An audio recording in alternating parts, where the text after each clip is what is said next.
Baiklah, pertama-tama marilah kita panjatkan puji dan syukur kita terhadap Allah Subhanahu wa taala yang mana telah memberikan kita rahmat serta inayahnya sehingga kita bisa berkumpul di kelas kita lagi pada siang hari ini. Baiklah, di sini Bapak masuk lagi di minggu ini untuk mengajarkan kalian tentang materinya yaitu puasa. Dan di sini siang hari ini Bapak tidak sendirian, Bapak dibantu dengan rekan-rekan Bapak yang di sebelah sana itu ada Bapak Abu Salim dan Ibu Husni dan di sini Ibu Eka. Nanti mereka akan berkontribusi dalam pelajaran Bapak untuk menyampaikan materi apa yang Bapak ajarkan nanti. Baiklah, yang pertama itu adalah puasa. Ada yang tahu puasa itu apa? Menahan. Menahan apa? Menahan diri dari segala yang membatalkan puasa. Oke. Puasa itu adalah menahan diri dari segala hal yang membatalkan puasa. Puasa itu diambil dari kata somayasumu, yaitu artinya itu menahan dari apapun itu maupun minum, makan, hawa nafsu semuanya dan lain-lain. Selanjutnya itu adalah syarat puasa. Syarat puasa itu ada syarat wajib dan syarat sah. Syarat wajibnya apa aja? Puasa. Islam, Pak. Islam. Berakal. Balik, Pak. Balik. Itu untuk syarat wajibnya puasa. Syarat saya puasa. Ada yang tahu? Syarat wajib sama syarat sah itu beda. Syarat sah itu yang pertama itu harus beragama Islam. Yang kedua itu harus berakal. Bedanya syarat sah sama wajib itu cuma sedikit. Kalau di sah itu cuma ada dua. Itu cuma Islam pertama yang berakal. Kalau bukan Islam dia tidak boleh berpuasa. Kalau dia tidak berakal maka dia tidak boleh berpuasa. Selanjutnya itu adalah hal-hal yang dapat membatalkan puasa. Hal-hal yang dapat membatalkan puasa. Makan dan minum dengan sengaja. Makan dan minum dengan sengaja. Berhubungan suami istri. Yang sudah menikah maupun yang belum menikah. Oke, berhubungan suami istri pada bulan Ramadan. Apa aja? Apa lagi? Yang membatalkan puasa. Muntah disengaja. Muntah dengan disengaja di mana? Muntah disengaja. Dimuntahin, Pak. Disengajain, Pak. Muntah. Maksudnya muntah dengan sengaja itu yang ya biasa tuh yang anak kecil itu yang dia nggak kuat lagi akhirnya dianya itu bilang mamanya mak muntah kan mencolokkan tangannya ke dalam kerongkongan sampai dalam. Ayo siapa yang pernah waktu kecilnya? Pasti pernah. Pernah, Pasti Pak. pernah. Pernah. Terus 3 hari. selanjutnya ya, di dalam puasa itu juga ada adab sopan santunnya dalam berpuasa. Adabnya apa aja? Adabnya itu untuk mengerjakan imsak, habis itu menjalankan puasa dengan menahan dahaga lapar, haus dan lainnya. Terus dan juga berbuka pada tepat waktunya.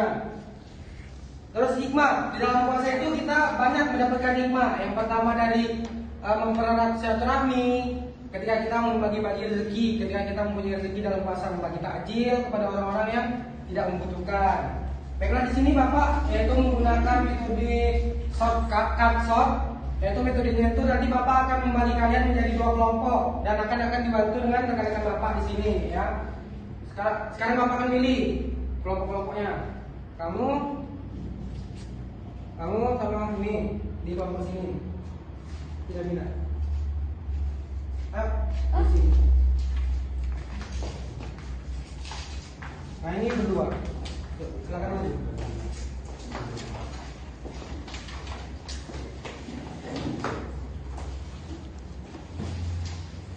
Baik, karena sudah ada 2 kelompok, belum Bapak mulai lagi, silakan kalian menyiapin yang kalian setiap kelompok. Baiklah, sudah terbentuknya kelompok menjadi 2 kelompok. Ini kelompok 1 dan ini kelompok 2. Rekan-rekan kalian tolong diberikan kertas-kertasnya.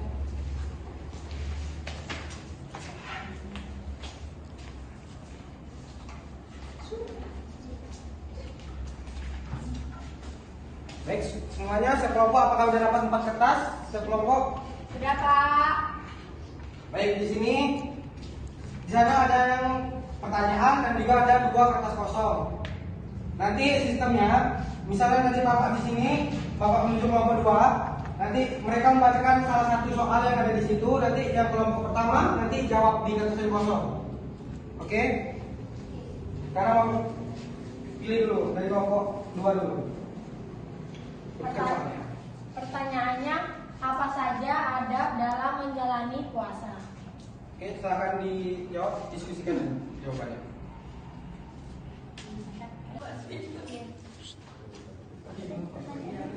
Ada berkuasa. Baiklah anak-anak, apakah sudah tadi mendapat jawabannya? Sudah Pak. Baik, dari kelompok sini saya akan bacakan satu soal. Nanti kelompok yang pertama akan menjawab. Tadi pertanyaannya apa saja adab dalam menjalani puasa? Yaitu mengakhiri sahur, terus berbuka di awal waktu. Oke. Selanjutnya kelompok pertama. Apa saja yang membatalkan puasa? Makan dan minum yang disengaja, kemudian berhubungan suami istri pada siang hari. Oke, udah. Selanjutnya kalian lagi. Pertanyaannya, apa hikmah yang didapati dalam mengerjakan puasa? Oke, kelompok pertama. Mempererat silaturahmi, Hmm. berbagi rezeki, dan lain-lain. Oke. Sudah semua jawabannya? Sudah Pak. Baik. Karena sudah semua, maka Bapak akan mengasihkan sesuatu kepada setiap kelompok.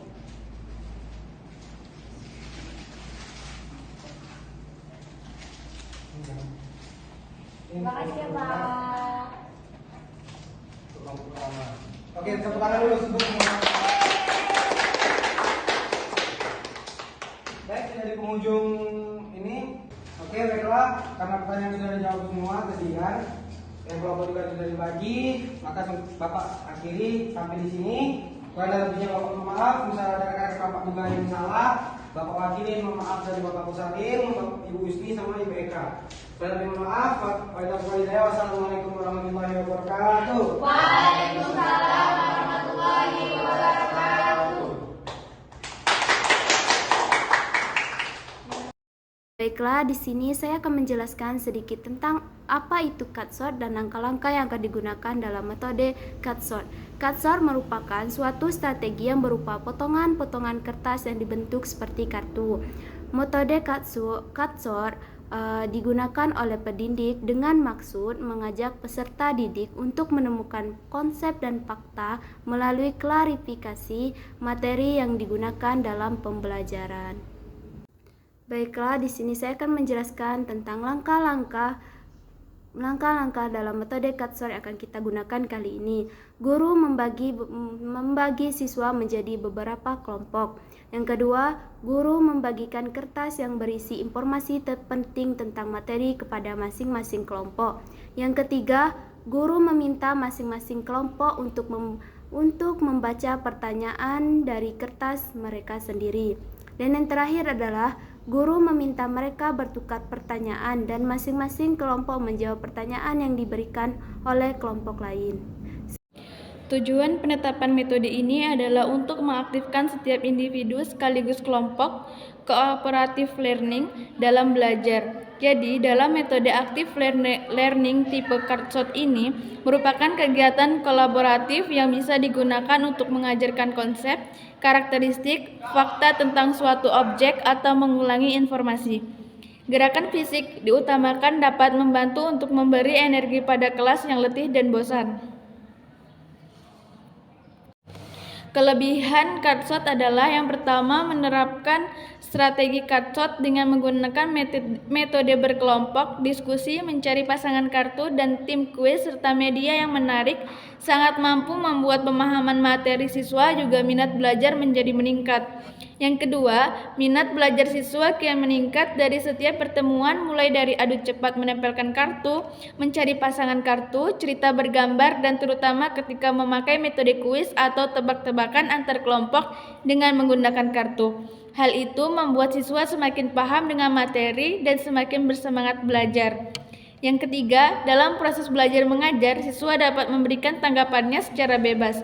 Yang keempat, para siswa dapat memahami makna soal dan saling mengecek pekerjaannya lewat kartunya.